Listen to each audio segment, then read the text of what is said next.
Helena Petrovna von Gahn, more popularly known as Madame Blavatsky or HPB, came from a noble family in Ukraine.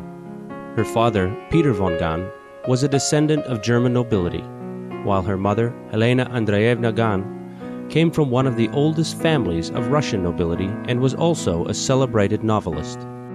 As a child, she would often have visions and displayed clairvoyance as well as other metaphysical phenomena. Years later, she traveled throughout Europe and the Middle East, studying under various teachers and Sufi saints. She met her teacher, an Indian yogi named Master Moria, in London, who later directed her to go to New York in the United States. Once there, she founded the Theosophical Society. In 1885, she started to write The Secret Doctrine, which was finally published 3 years later in 1888. The Secret Doctrine has been acknowledged by many as one of the most remarkable books in the world. It is considered to be the Bible of Theosophy, a source book of the esoteric tradition that outlines the fundamental tenets of the secret doctrine of the past ages. Published as 2 volumes during her lifetime, The Cosmogenesis and Anthropogenesis, The Secret Doctrine explains the origin and evolution of the universe and of humanity through an account of root races dating back millions of years. Although the writer of The Secret Doctrine, Madame Blavatsky, often expressed that she was only the compiler of ancient wisdom that was passed on to her, the true authors of the work were her teachers, the Mahatmas, or great souls, who were the guardians of the secret wisdom of the ages. Today on Between Master and Disciples, we invite you to listen to excerpts from The Secret Doctrine.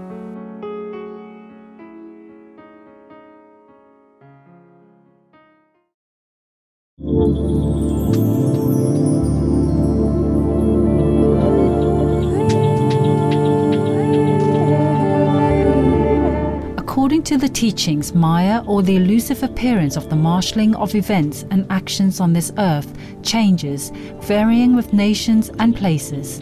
But the chief features of one's life are always in accordance with the constellation one is born under, or we should say with the characteristics of its animating principle or the deity that presides over it, whether we call it a Dian Choan or planetary spirits as in Asia, or an archangel as with the Greek and Latin churches. In ancient symbolism, it was always the sun, though the spiritual, not the visible, sun was meant. That was supposed to send forth the chief saviors and avatars. Hence, the connecting link between the Buddhas, the avatars, and so many other incarnations of the highest 7. The closer the approach to one's prototype in heaven, the better for the mortal whose personality was chosen by his own personal deity, or the 7th principle, as its terrestrial abode. For with every effort of will toward purification and unity with that self-God, one of the lower rays breaks and the spiritual entity of man is drawn higher and ever higher to the ray that supersedes the first, until from ray to ray, the inner man is drawn into the one and highest beam of the parent sun. Thus, the events of humanity do run coordinately with the number forms, since the single units of that humanity proceed one and all from the same source, the central and its shadow, the visible sun. For the equinoxes and solstices, the periods and various phases of the solar course, astronomically and numerically expressed, are only the concrete symbols of the eternally living verity, though they do seem abstract ideas to the uninitiated mortals. And this explains the extraordinary numerical coincidences with geometrical relations, as shown by several authors. Yes, our destiny is written in the stars. Only, the closer the union between the mortal reflection, man, and his celestial prototype, the less dangerous the external conditions and subsequent reincarnations, which neither Buddhas nor Christs can escape. This is not superstition. Least of all is it fatalism. The latter implies a blind course of some still blinder power, and man is a free agent during his stay on earth. He cannot escape his ruling destiny, but he has the choice of 2 paths that lead him in that direction, and he can reach the goal of misery, if such is decreed to him, either in the snowy white robes of the martyr, or in the soiled garments of a volunteer in the iniquitous cause, for there are external and internal conditions which affect the determination of our will upon our actions, and it is in our power to follow either of the two.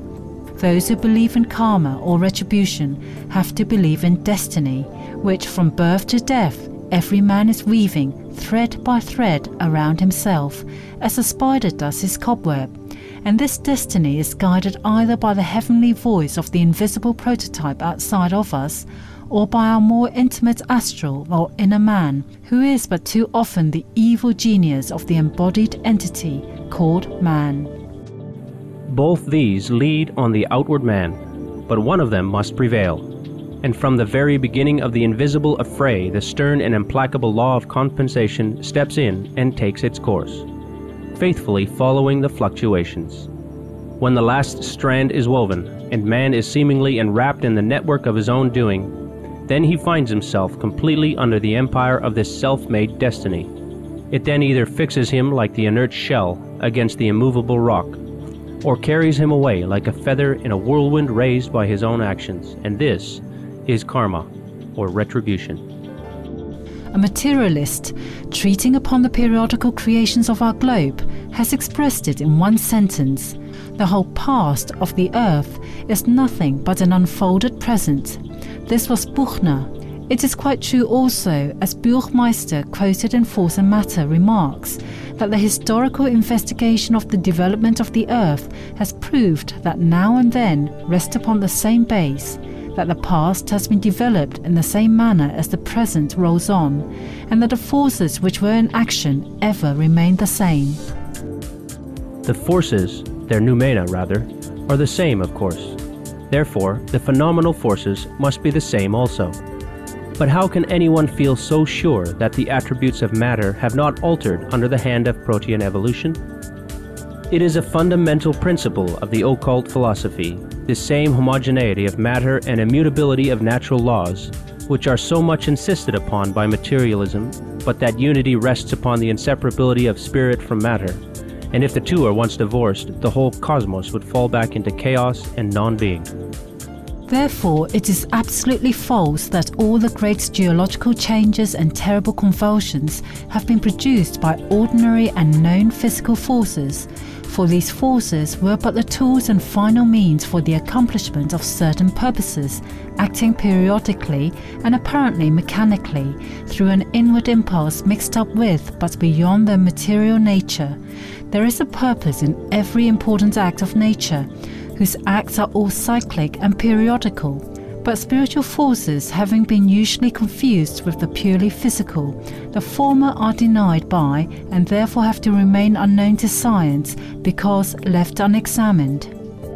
The history of the world begins with its general aim, says Hegel, the realization of the idea of spirit only in an implicit form, or an sich, that is, as nature, a hidden, most profoundly hidden, unconscious instinct, and the whole process of history is directed to rendering this unconscious impulse a conscious one, thus appearing in the form of merely natural existence, natural will, that which has been called the subjective side, physical craving, instinct, passion, private interest, as also opinion and subjective conception, spontaneously present themselves at the very commencement. This vast congeries of volitions, interests, and activities constitute the instruments and means of the world spirit for attaining its object, bringing it to consciousness and realizing it. And this aim is none other than finding itself, coming to itself, and contemplating itself in concrete actuality. But that those manifestations of vitality on the part of individuals and peoples, in which they seek and satisfy their own purposes, are at the same time the means and instruments of a higher power, of a higher and broader purpose of which they know nothing, which they realize unconsciously, might be made a matter of question, rather has been questioned. On this point I announced my view at the very outset, and asserted our hypothesis, and our belief that reason governs the world, and has consequently governed its history. In relation to this independently universal and substantial existence, all else is subordinate, subservient to it, and the means for its development. No metaphysician or theosophist could demur to these truths, which are all embodied in esoteric teachings.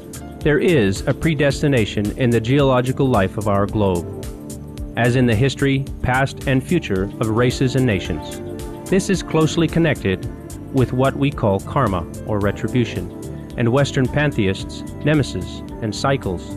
The law of evolution is now carrying us along the ascending arc of our cycle, when the effects will be once more re-merged into and re-become the now neutralized causes, and all things affected by the former will have regained their original harmony. This will be the cycle of our special round, a moment in the duration of the Great Cycle, or the Mahayuga.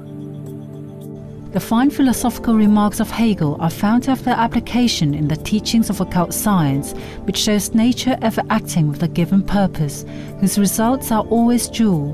This was stated in our first occult volumes in Isis Unveiled, page 268, volume 2, in the following words. As our planet revolves once every year around the sun, and at the same time turns once in every 24 hours upon its own axis, thus traversing minor circles within a larger one, so is the work of the smaller cyclic periods accomplished and recommenced within the great Saros. The revolution of the physical world, according to the ancient doctrine, is attended by a like revolution in the world of intellect, the spiritual evolution of the world proceeding in cycles like the physical one.